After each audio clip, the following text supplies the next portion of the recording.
Bonjour à tous, bienvenue dans la question santé. Aujourd'hui qui revient avec un autre sujet, l'intoxication au monoxyde de carbone. Et nous sommes avec le docteur Boubacar Signaté, SES médecin urgentiste. Bonjour docteur. Bonjour Karine, bonjour à tous. Voilà, qu'est-ce que c'est qu'une intoxication au monoxyde de carbone ?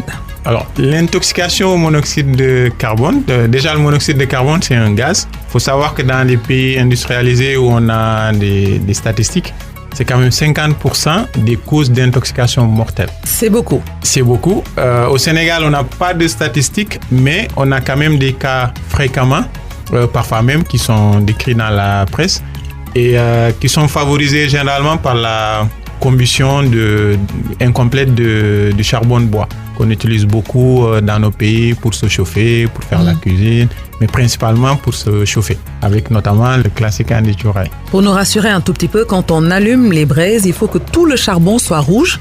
Ce sont les parties qui restent noires qui sont dangereuses. En fait, c'est la partie qui est noire et qui est en train de se consumer. Donc, qui normalement produit du gaz carbonique. Et quand cette consommation se fait sans beaucoup d'oxygène, le gaz il est dans une pièce qui est fermée, donc il manque d'oxygène, la combustion se fait de façon incomplète. Donc au lieu que ça devienne du gaz carbonique, ça devient du monoxyde de carbone. D'accord, très bien. Quels sont les effets de l'intoxication au monoxyde de carbone ? Alors, les effets de l'inhalation au monoxyde de carbone, ça empêche l'oxydation du gaz carbonique et ainsi il empêche les globules rouges de véhiculer correctement l'oxygène dans l'organisme.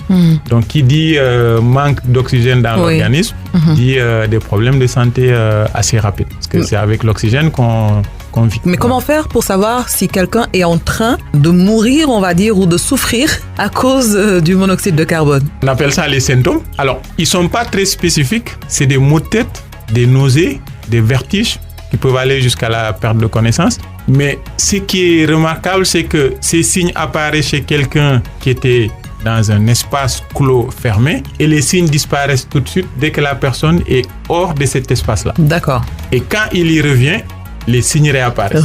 Donc ça, c'est des signes qui ne sont pas très spécifiques, mais vu le fait que quand il est dans un espace clos fermé, il a les symptômes, quand il en sort, les symptômes disparaissent, ça doit faire tout de suite penser à une intoxication au monoxyde de carbone. Merci beaucoup, docteur Signaté. Nous avons commencé aujourd'hui l'intoxication au monoxyde de carbone. Nous allons revenir sur ce sujet-là dans un autre numéro parce qu'il y a beaucoup à dire et c'est très important. Merci à tous d'avoir suivi la question santé qui revient très bientôt pour la suite de l'intoxication au monoxyde de carbone avec le docteur Boubacar Signaté, médecin urgentiste à SES Médecins.